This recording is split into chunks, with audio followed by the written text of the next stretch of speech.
What's going on, spectators? We are back and better than ever with another Grail tale-filled episode of Spec Tales. I'm your newly appointed sheriff host, Jake, along with the most bearded gun in the South co-host, Jesus.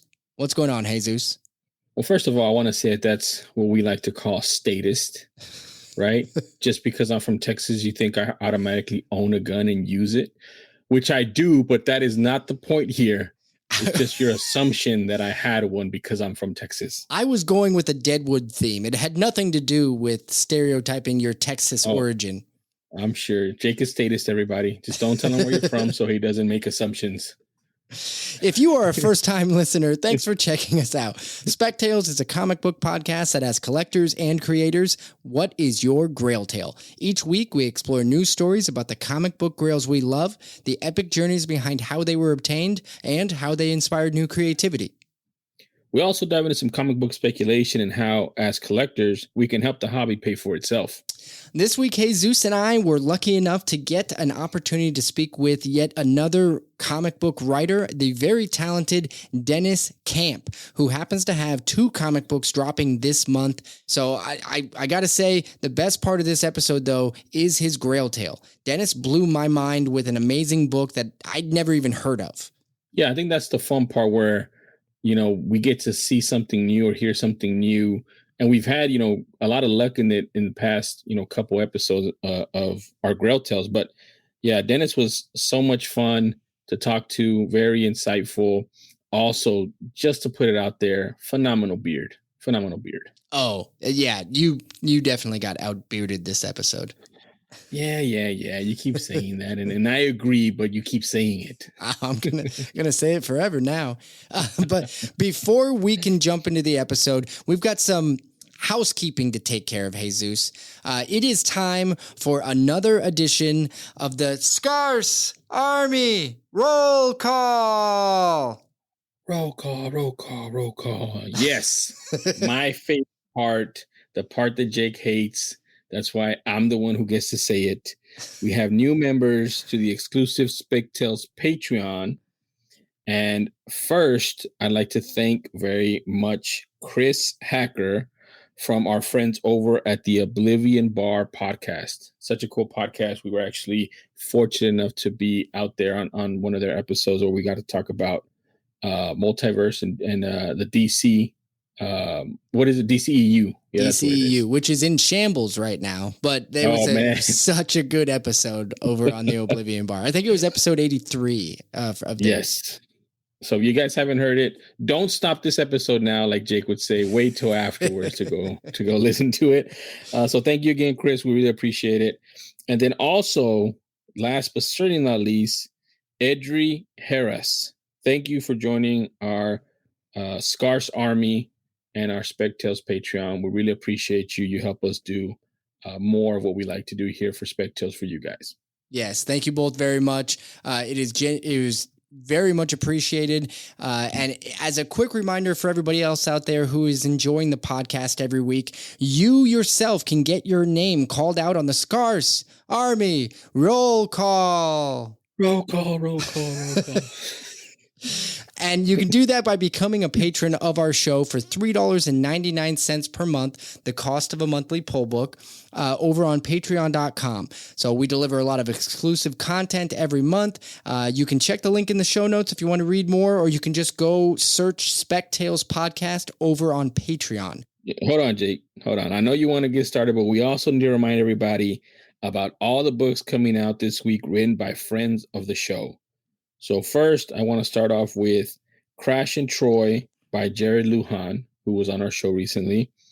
Barbaric Axe to Grind from Michael Morrissey.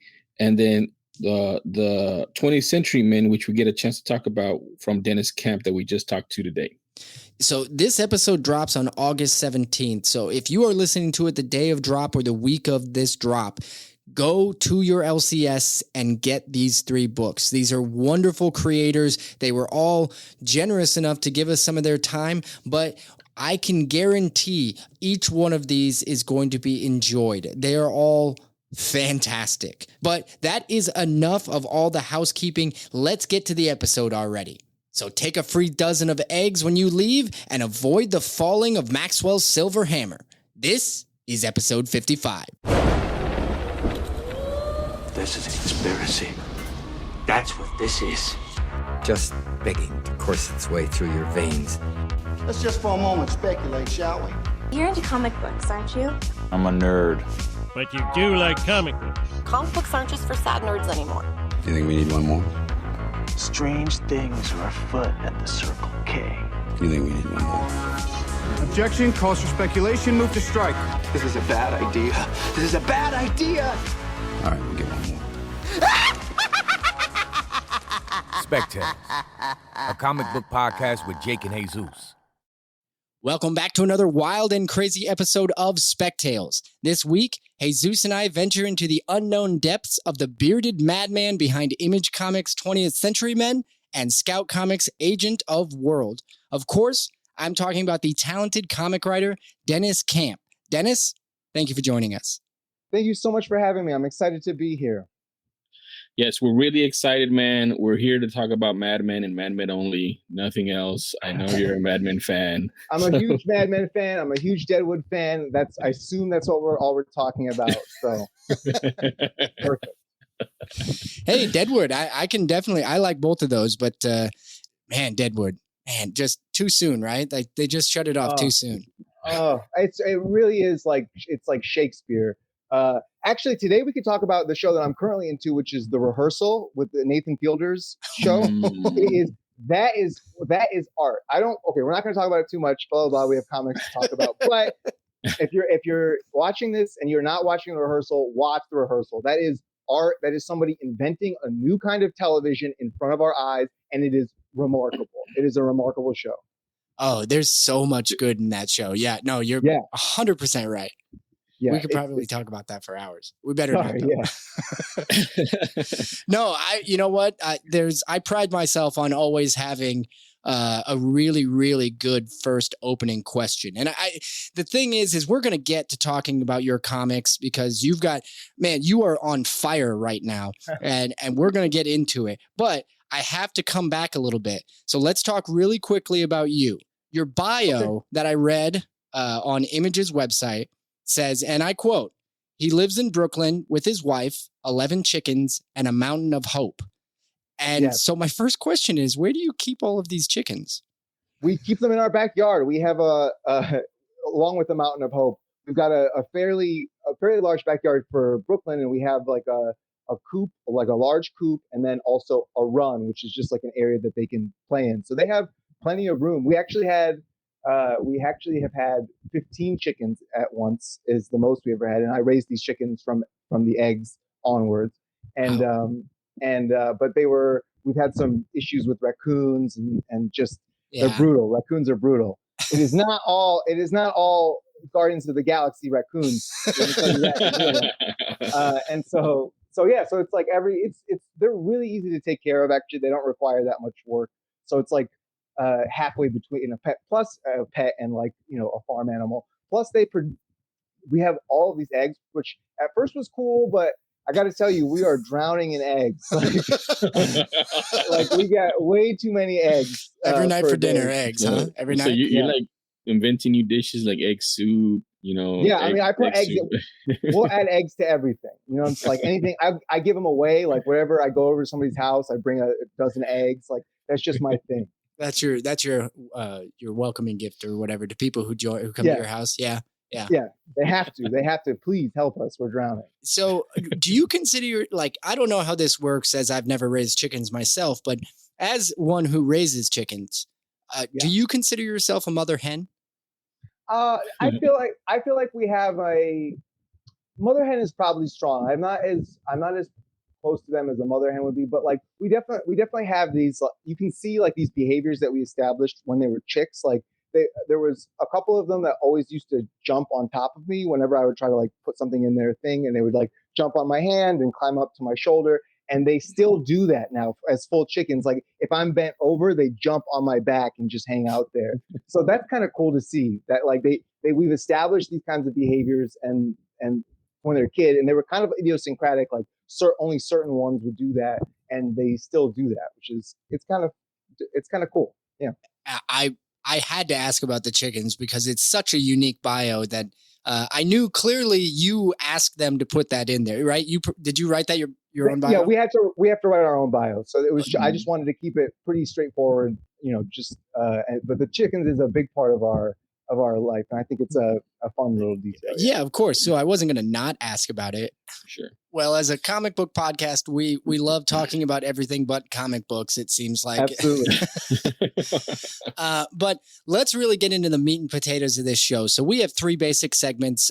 For all of you listeners out there who, if this is your first time listening, we do 3 segments. We do recent pickups where we're going to talk about something that we've recently picked up and read. We've got some special ones for this week that pertain to Mr. Camp here. Then we will go into the Grail Tales segment, which is me and Jesus' absolute favorite, which is where we're going to ask you, Dennis, specifically about a comic book grail or some sort of grail of yours that may have inspired you or a story behind it. And then we always close every episode with speculation, something that you may want to go out there and look for that might have been undervalued initially, and we're trying to get you to take a second look at it. So that's kind of where we're going to go with this. Everybody ready for the first segment? Let's do it. All right.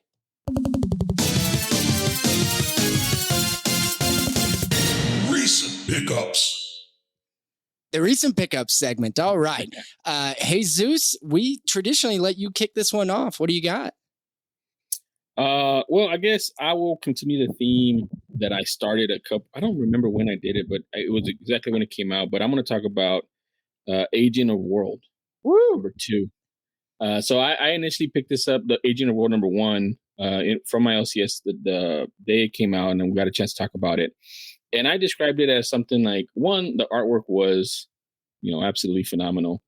And I do have to say, I had a bone to pick with you because you called Philia, right? That's his name, Philia Bartels, the 8th wonder of the world. And here in Houston, we have an 8th wonder of the world. Okay. Right. However, I will say this art is deserving of the 8th wonder of the world.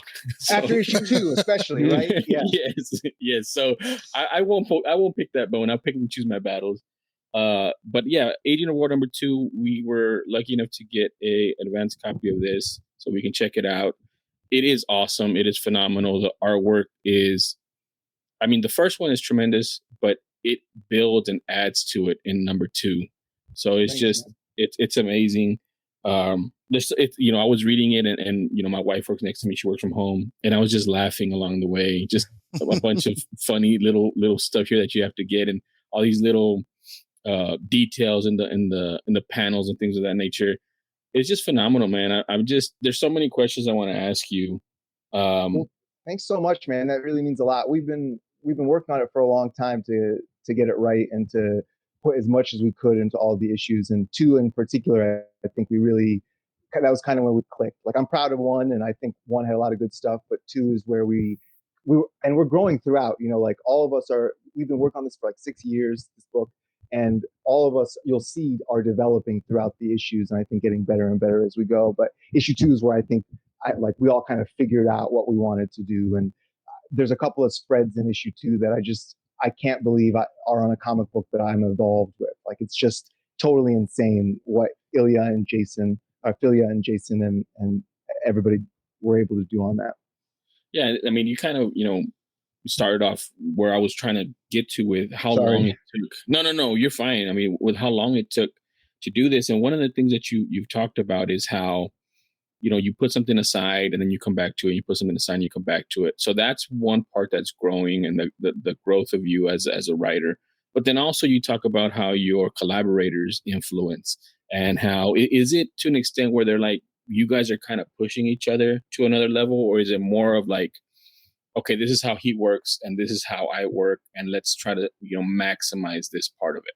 It's both, but it comes from understanding what the artist likes to do and what the artists are good at, and then also trying to one up each other, right? Because it's like there's certain. So I wrote this book because Philia loves to draw just the most incredible absurd vistas and action and all these all this stuff. So I knew I had to make this as creative and as wild and as absurd as possible, because he's great at that. But I couldn't, I can't, and he's so detailed and loves formal stuff. So I knew that I could write to that, and I tried to write to the things that he's good at. But then he comes back and one ups everything that I do, and then I have to come back and one up what I wrote to match that, And it's like when we have, sometimes and it's fluid. Like sometimes it'll be like, I want to do this, but I don't know exactly how to do this, and so we have to figure it out all together. Or other times it's, I have an idea, like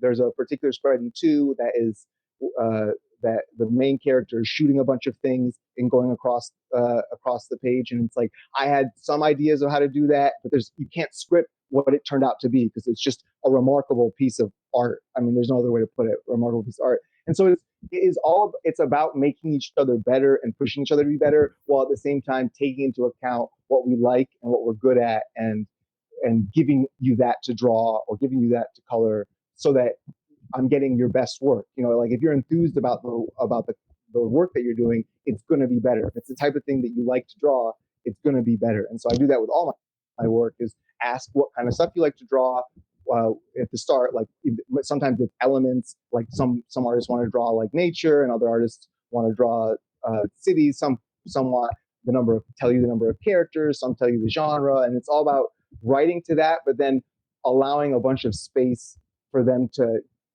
create within, from your script, to create their own thing, and then responding to that, and hopefully making it better than it would be if it was just me telling anybody what to do. I got you.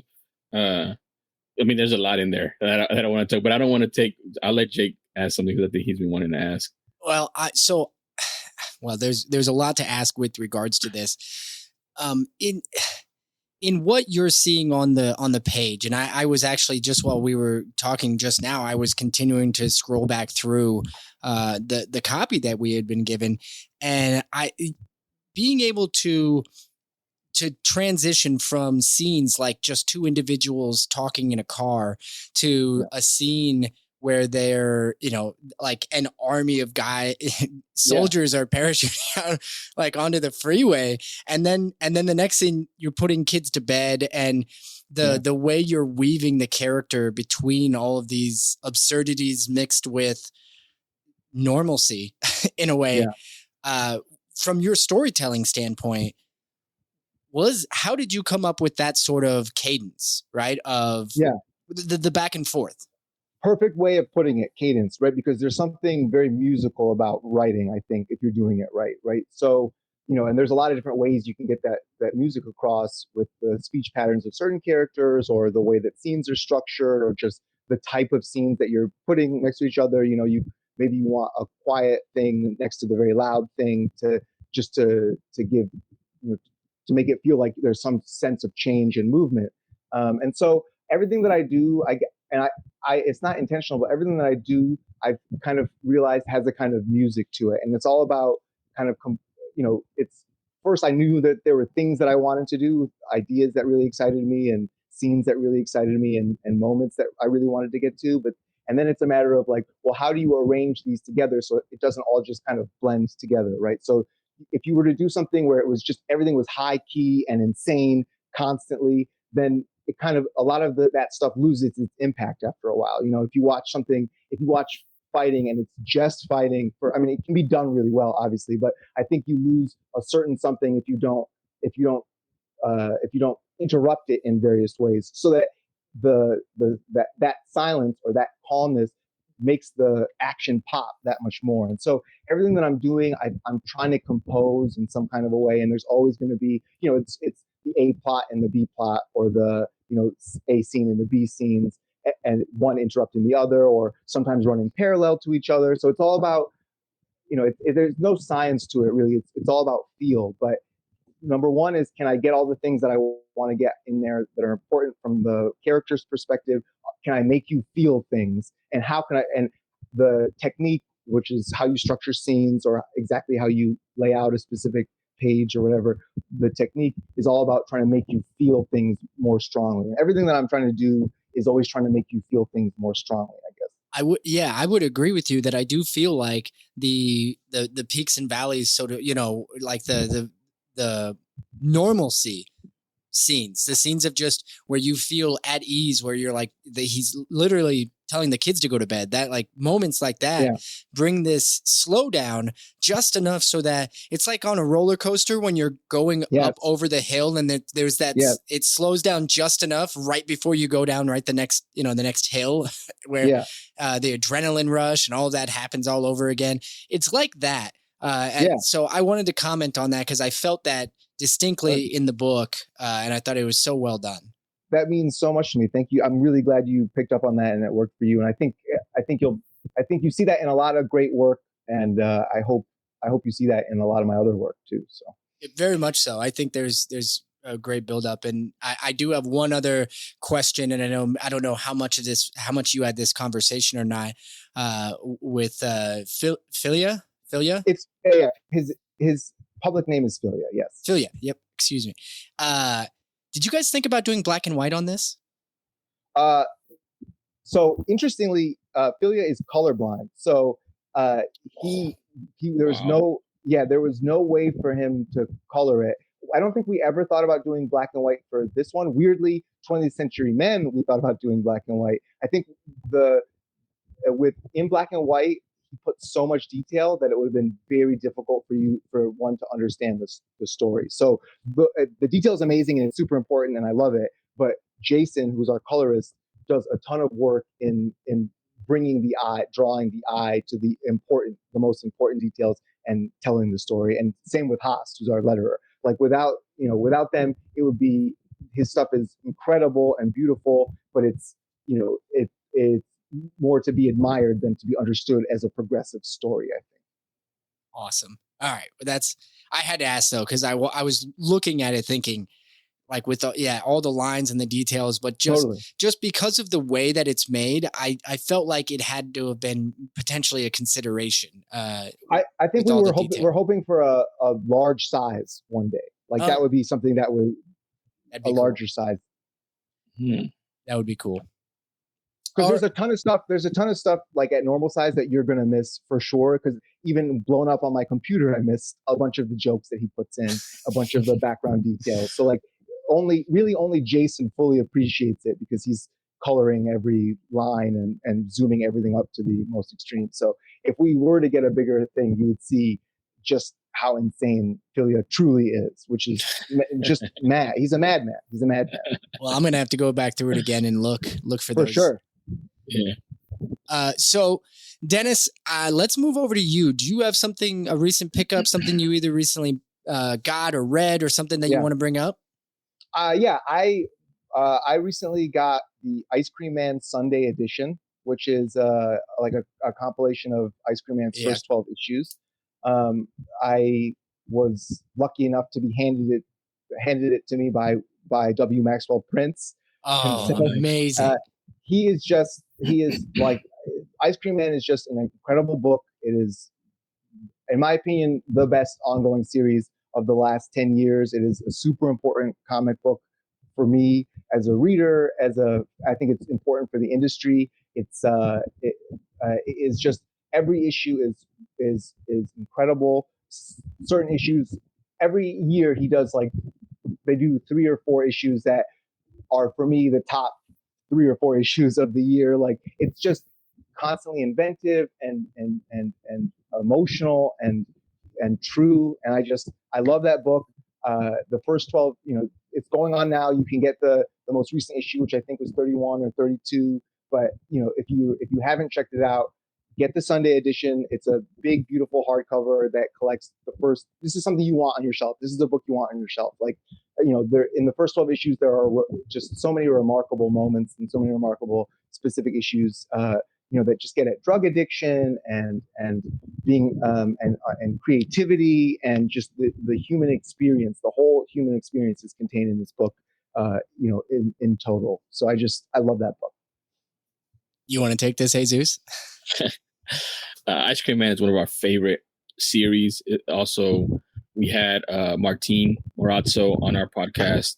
Genius. And it was phenomenal. His Grail is phenomenal. It's one of our favorite Grail tales.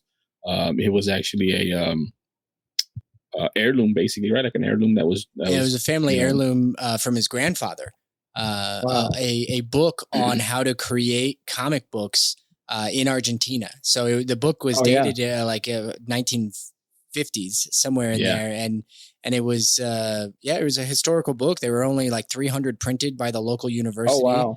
And so, and he received one from his grandfather. Yeah, that's incredible. Huge fans of Ice Cream Man on this show. We've recommended it so many times, and Martin himself was such a wonderful person to have on, and we were thrilled to talk to him and to keep up with him. Wonderful person, full stop. Just a sweet, someone that talented is not supposed to be that sweet. He should be an asshole. He should be terrible, but he's amazing. He's just a lovely, lovely person. Yeah, absolutely.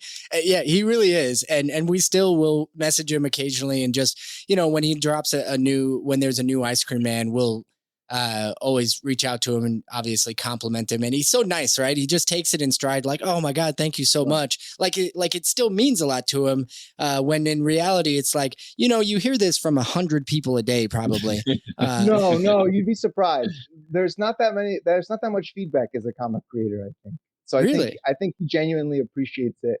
And I love him. He was a huge supporter of 20th Century Men, gave me a very generous quote for that, and just a huge supporter in general. I lived in Argentina for a while, and so we always speak in Argentine slang to each other, which is lovely. Like that's nice. Cool. Very cool. Well, I certainly want to reach out to him. I'd love to pick his brain on 20th Century Men, which actually happens to be my recent pickup. What a coincidence! Yeah, so we didn't plan this at all, guys. Yes. No, not planned at all. What a coincidence. 20th Century Men. So this book is coming out on August 17th. And we were once again lucky enough to get a preview copy of it. And thank you, Dennis, for that.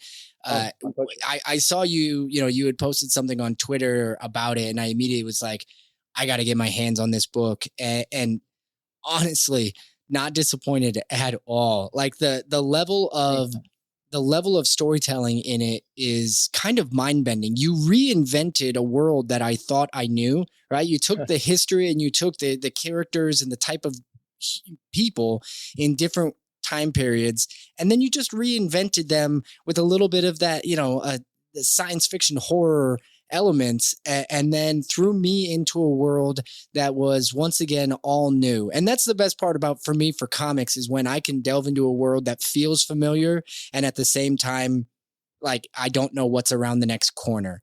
And it's an incredible book.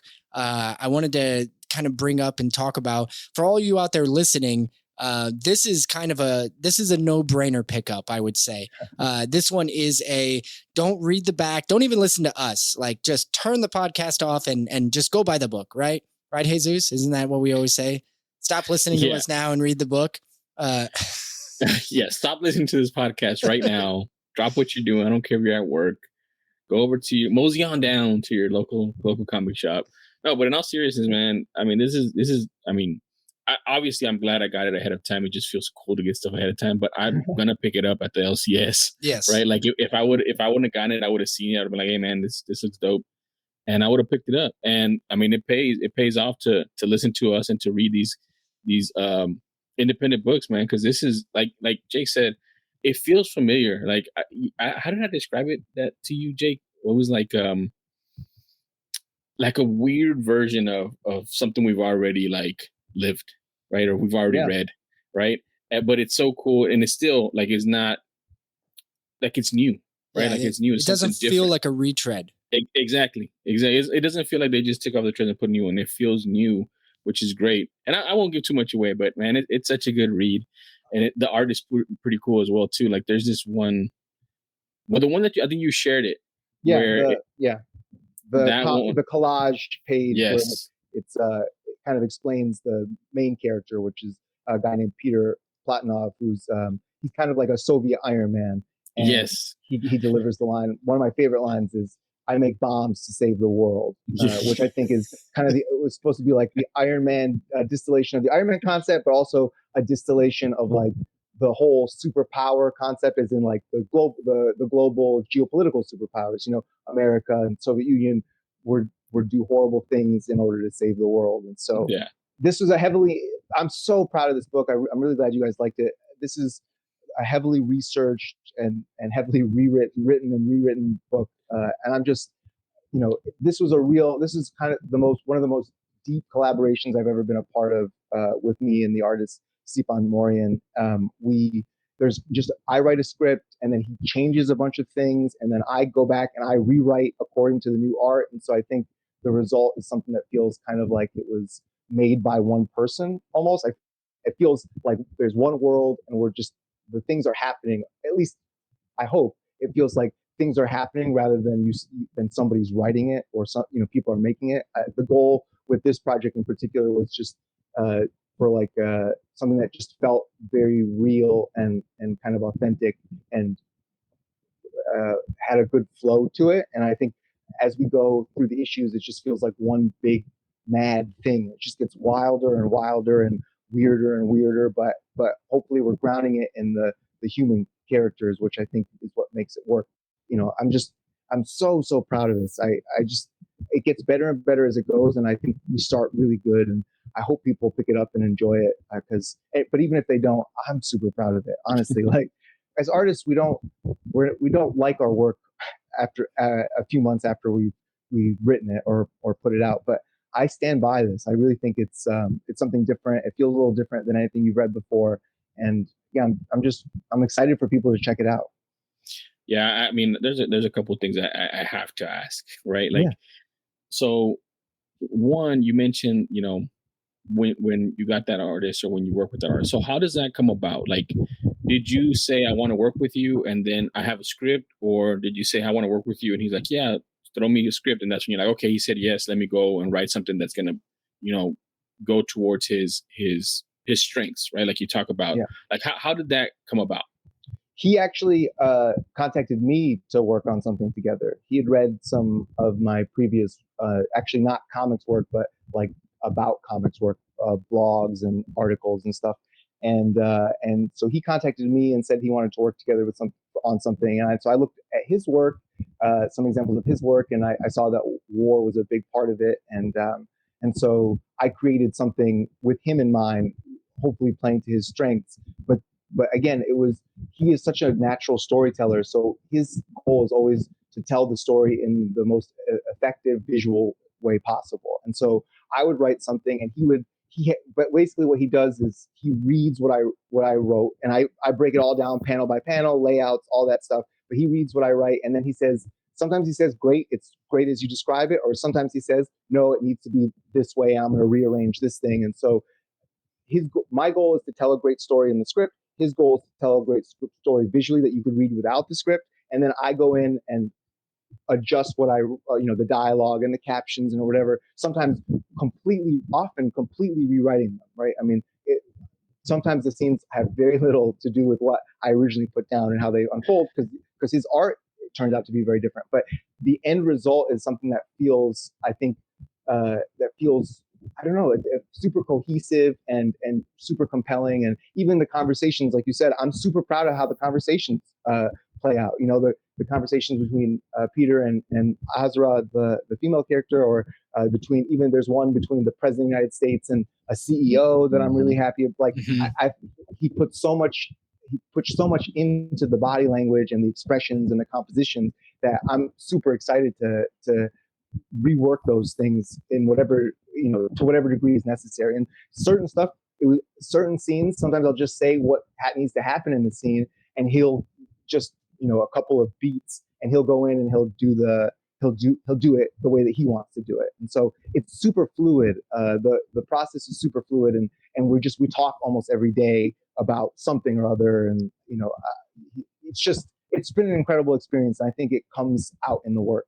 I'm really glad you brought up that conversation between Peter and Azra, right? Because that was one of the notes I was going to bring up, and maybe it's simply because I read two of your works like back to back, but I genuinely wanted to call out what I considered a really big strength, and that was the ability to take the like in this particular conversation, it's like cute, right? It's this conversation, the very initial conversation they have where they're talking about talking later and she's kind of smirking and smiling, and the art and the conversation go so hand in hand where you wouldn't like, this isn't an action scene. This isn't a scene where he's being diabolical or like scary, which is the immediate next scene. He is being like extremely scary, where you're just like, holy shit, that guy is not somebody you want to mess with.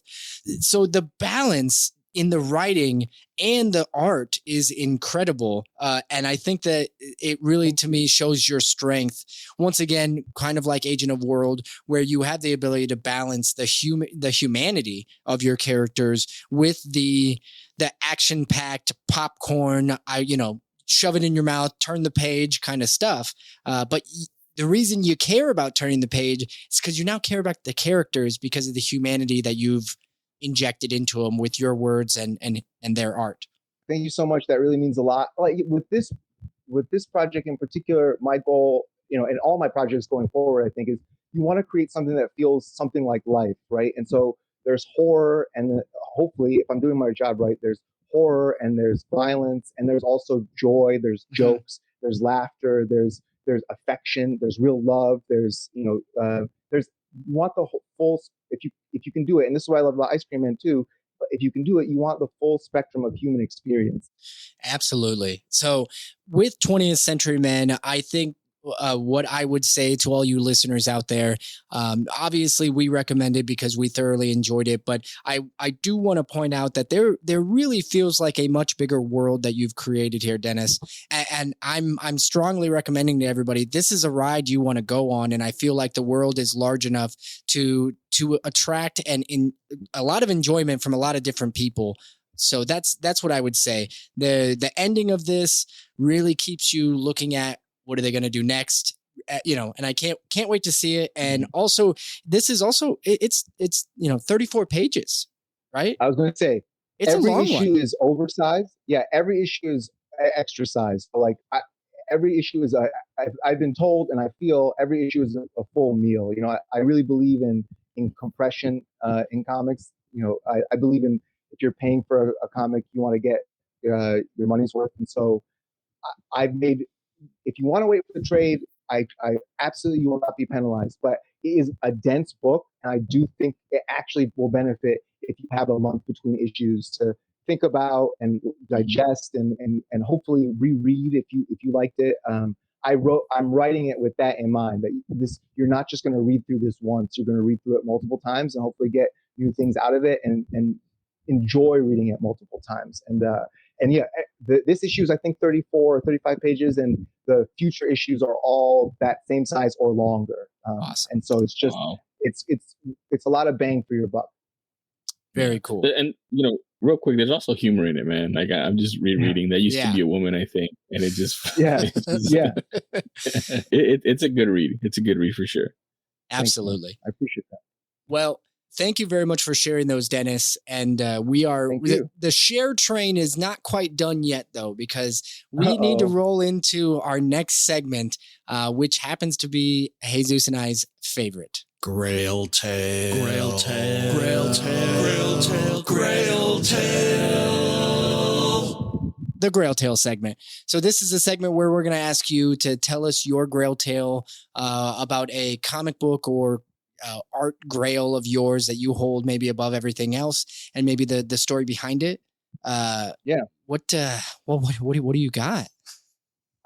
So I would say my biggest thing are the few original issues of a comic called Big Numbers, which was an Alan Moore, Bill Sienkiewicz book that never finished.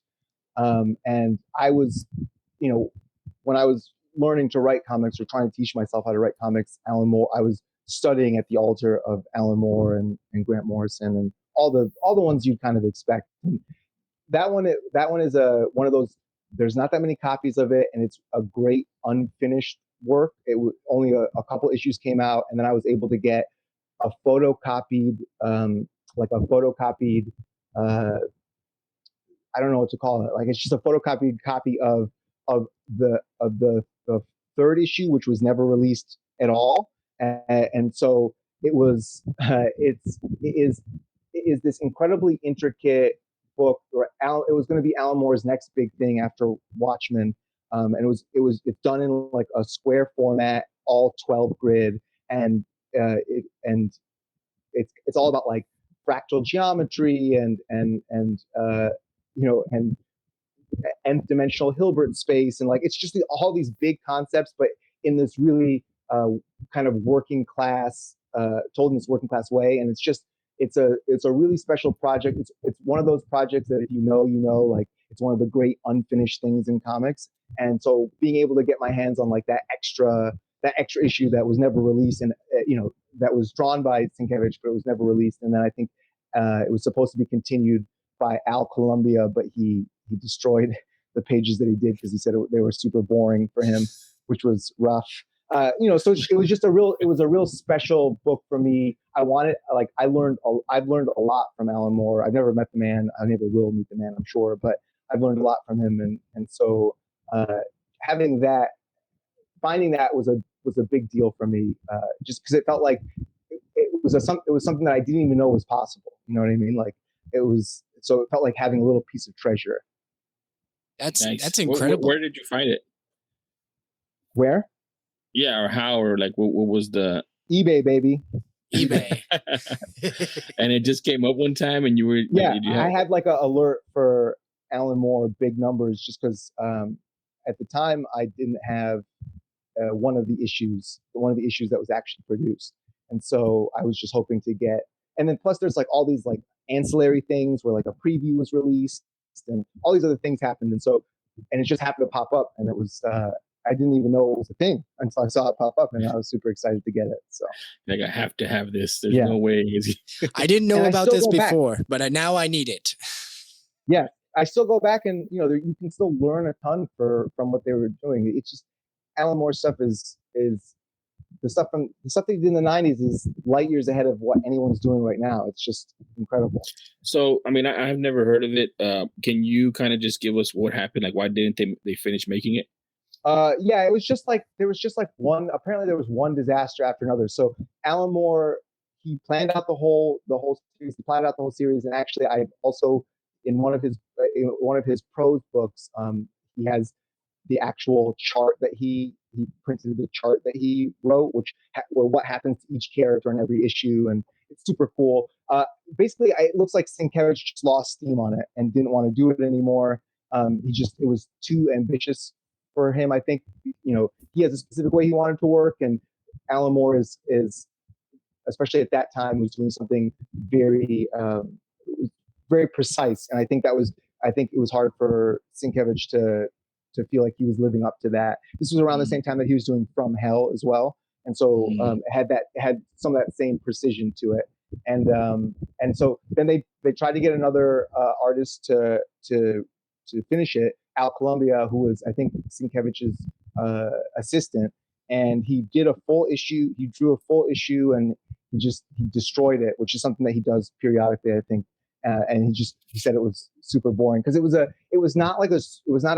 he's used to cartoon strips, and it was not a cartoon strip. It was not a superhero book or anything like that. It was a slice of life thing about a small town they were going to destroy a bunch of houses to put in a mall. But it was also talking about the cosmic truth of life by telling this really small story. It's genius. You should check it out. Definitely good. I had no idea about it either. It's interesting how he could be coming off something so massive like Watchmen and trip and fall like this. I'm looking it up on Wikipedia as we speak. Yeah. Just trying to get into the details, and it is absolutely fascinating.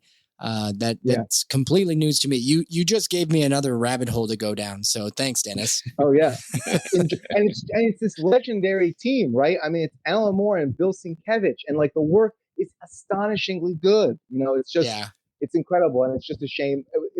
It's a shame it was never finished, but it's also one of those great creative things where it's unfinished and it's open, and I love it for what it is, even if it was never, the circle was never completed. Is it weird that it actually feels kind of very Alan Moore?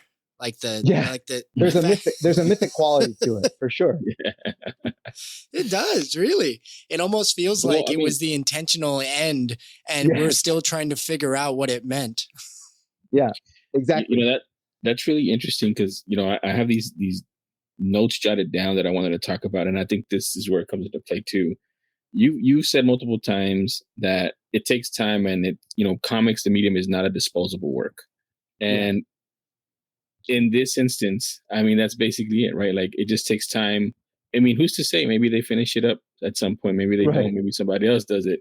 But it's not disposable, right? Like, even though it wasn't finished, even though the number 3 was photocopied, or that's all we have of it, Yeah. it's still there, and it's still out there. I mean, it can still be consumed and still be appreciated.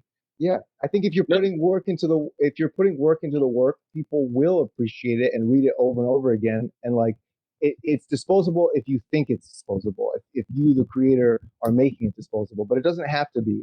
Well, I mean, yeah, and not only that, but you mentioned it as well too. Like, you know, in the 90s, he was far ahead of where we're at now. Yeah. Right. And it's the same thing. Like, if you're gonna make something, who's to say that you're not ahead right now? And maybe you don't get those retweets right now, but maybe in 20 years, it's like, Totally. oh man, this guy, you know what I mean? Absolutely. My goal is not to make the things that people say they want. My goal is to make things that people didn't know that they wanted, you know? And like, I've seen so many times where the on date reaction is terrible. You know, like my favorite of the big events was Final Crisis, and people hated Final Crisis when it was coming out, or something like New Frontier when it was coming out got super mixed reviews. Like, I was around when that was happening, and the reaction was very split on New Frontier. And I think Time and Sanity has you know, made it clear that New Frontier is one of the greatest superhero comics of all time, and I think Final Crisis is the only event that anybody talks about. And it's like, if you were to just look at what people say on the, you know, the Wednesday that it comes out, maybe those are failures. But I think Time has shown that they're giant successes, you know. And so my goal, you know, it's sometimes I'm going to do things that alienate some part of the audience, and I know that going in, and it's worth it for me because I'm trying to do something new, trying to do things that are different. And some part of the audience isn't going to like that, but some part of the audience is going to love that, I think. And I think as long as you're trying to do things that are new, you're in good shape. We just did we're doing issue 4 of 20th Century Men right now, the letters, and it's like no comic you've ever seen before in your life. It reads like no comic you've ever seen before in your life. I'm so proud of it. I have no idea if people are going to like it or not. It's totally different, but it is genuinely, it's very hard to do something new. And I think we've done it there, and I'm proud of it for that reason. And I think, you know, even if the reaction isn't great when it comes out, that's okay for me. I know that time will, I don't know, but I hope that time will prove that it was the right decision, and it feels like the right decision, you know? It just feels right. Yeah. Awesome.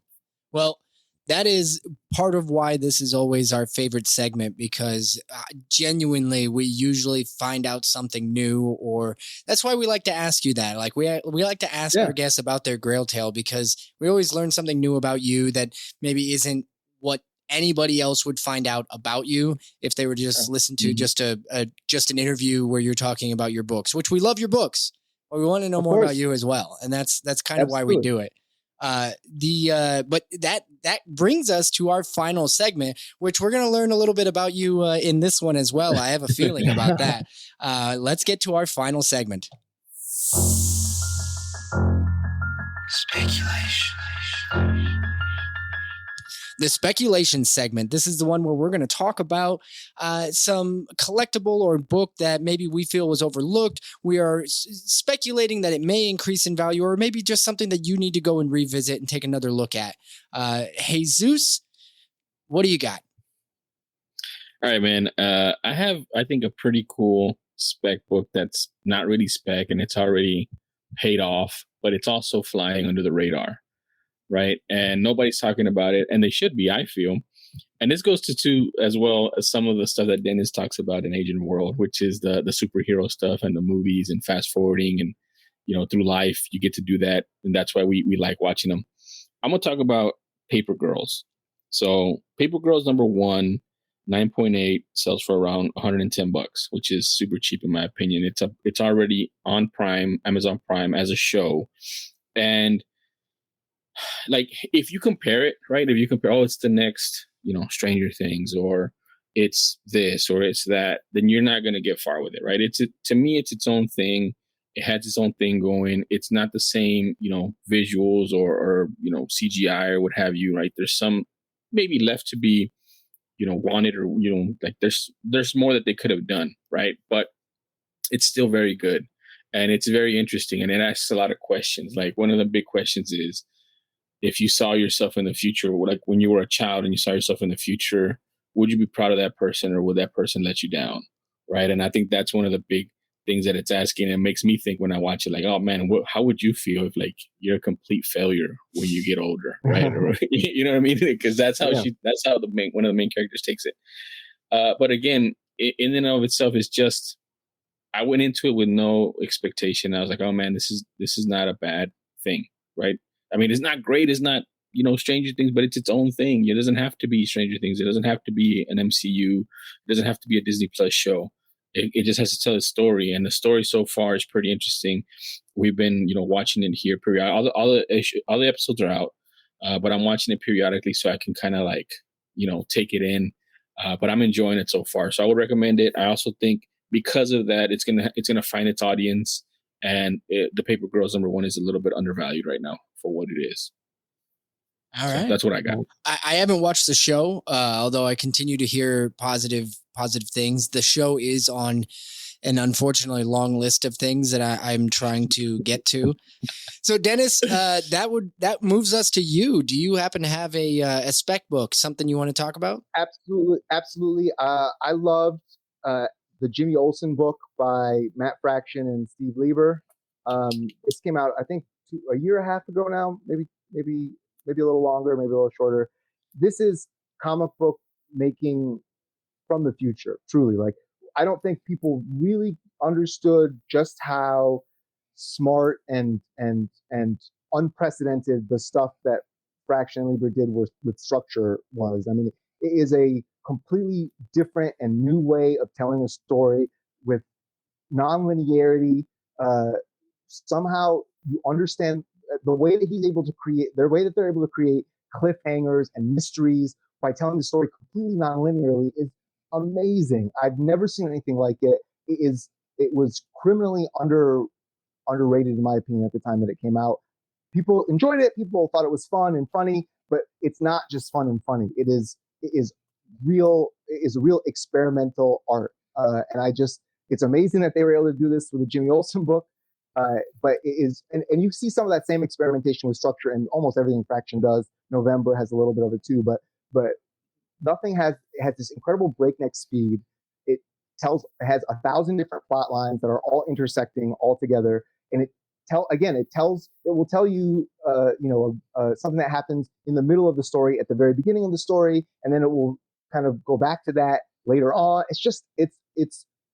I would love to see those scripts. I would love, one day I'm going to sit down, I'm going to kind of chart out exactly what they were doing, because it's, as a creator, you're always looking for stuff that kind of breaks your brain and turns you on a little bit. And this absolutely, I could not figure out exactly how he did it.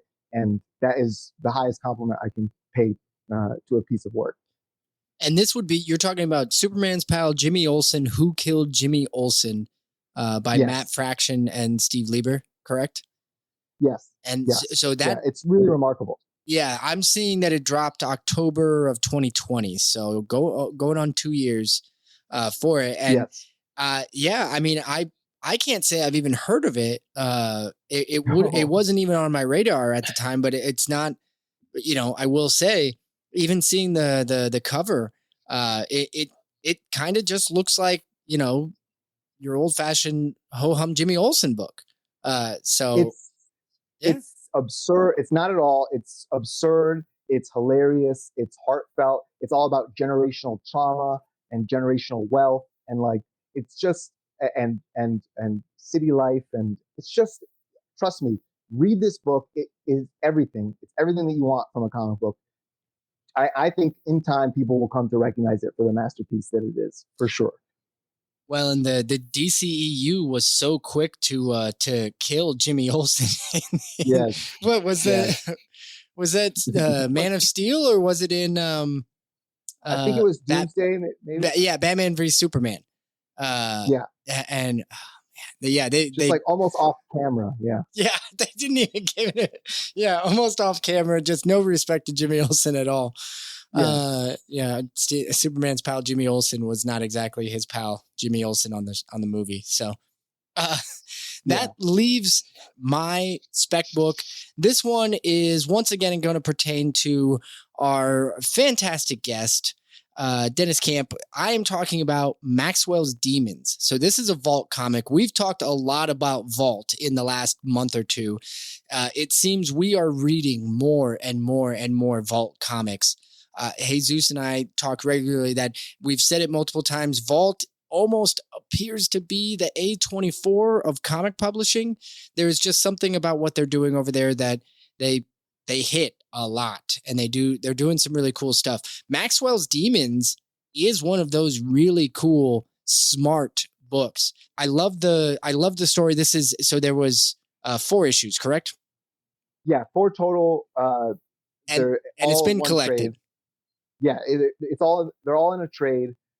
Each issue was a standalone issue, and there was the life story of this guy, and I'll just the one sentence pitch is the life story of the world's greatest villain told from his perspective. So you see him as a child who can be anything, a genius child who can be anything, as kind of adventuring.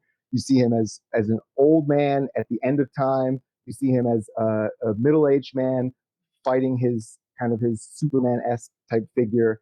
And my goal there is to try to humanize this character and again, it's all about experimentation and a different way of telling the life story of a character, not chronologically, but non-chronologically. So issue 1, he's a boy. Issue 2, he's an old man. Issue 3, he's a boy again. Issue 4, he's a teen. And issue 5, he's an adult, mid-40s man. And so it was just I love that book. I'm super proud of that book. It was filled with experimentation and it was my first long form comic and we had a lot of fun making it. I was going to say that the thought process, the experimenting in storytelling was something that I was really drawn to.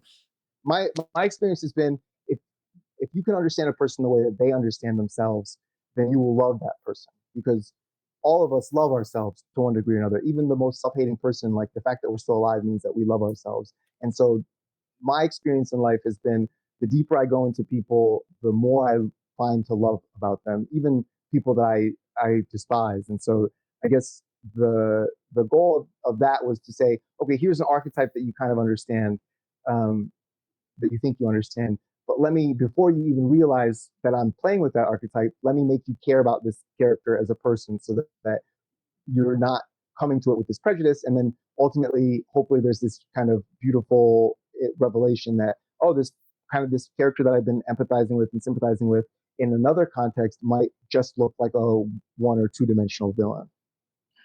That's a beautiful sentiment. And I'm sorry, my head immediately goes to a joke afterwards, of course, when you say something so beautiful and gorgeous about your work. But I have to ask, do you own a mug that says Thanos was right? I knew it. I knew he was going to say that. I don't. I think I own a shirt that says Magneto was right, though. Oh, okay. I don't agree with that necessarily, but I think I own it. Well, Deniz, that's really all we have for the show. We've concluded everything. But honestly, this was a ton of fun. I always love enjoying learning all about the creators, especially after I've gone through and read deep into their work. I like coming and then asking the questions and then getting to know, but it really is spot on, right? Everything that I read, I noticed that you get involved emotionally with your characters, and that has shined through in all the words that you've said. So thank you very much for sharing all that with us. Well, thanks for having me. That it really means a lot that you guys enjoyed the work and that you took the time to read it. It means so. We put so much into this, and I'm just so proud of it. And I can't thank you enough for giving a deep dive and really, paying attention. It's as a creator, there's no greater compliment that you can receive. So it means a lot to me. Thank you for having me. I just wanted to say thank you, man. Anytime we get a creator on and I get to pick their brain and I don't know, it's awesome. So I want to thank you. I thank you for making these cool works of art for us to enjoy. And we really appreciate you coming on our show. It's my pleasure, man. Thank you so much. So before we head out, the two books that we that are coming out this month, the month of August. So we've got 20th Century Men, which is going to release the exact same day that this episode drops on August 17th. And then Agent of World issue 2 is dropping the following Wednesday. Is that correct? Correct. Yep. What's the date of that? August 24th. So be on the lookout for those two books, please. And if you haven't yet, go to your LCS and just put these books on your pull list. I promise your LCS will let you do that. They'll do that for you. Yeah. All right. And Dennis, is there anywhere you'd like to point people if they wanted to find you online? Yeah, you can find me at Deniz Camp. My name, DenizCamp, that's Twitter. And then you can find me on Instagram. I'm not really very active on Instagram, but Deniz Camp Comics. All right. Awesome. Well, thanks everybody for joining us. This concludes another episode of Spec Tales. Have a good week.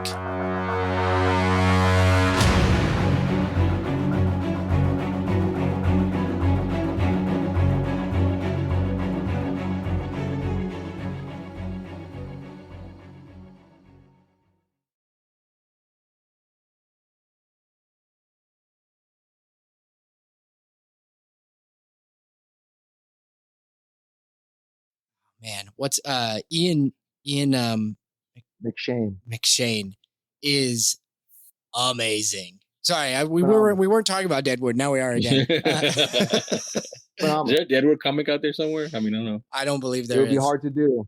Oh, it's just cocksucker like 20,000 times is what it would be. That's what makes it art. He made cocksucker an art. Come on.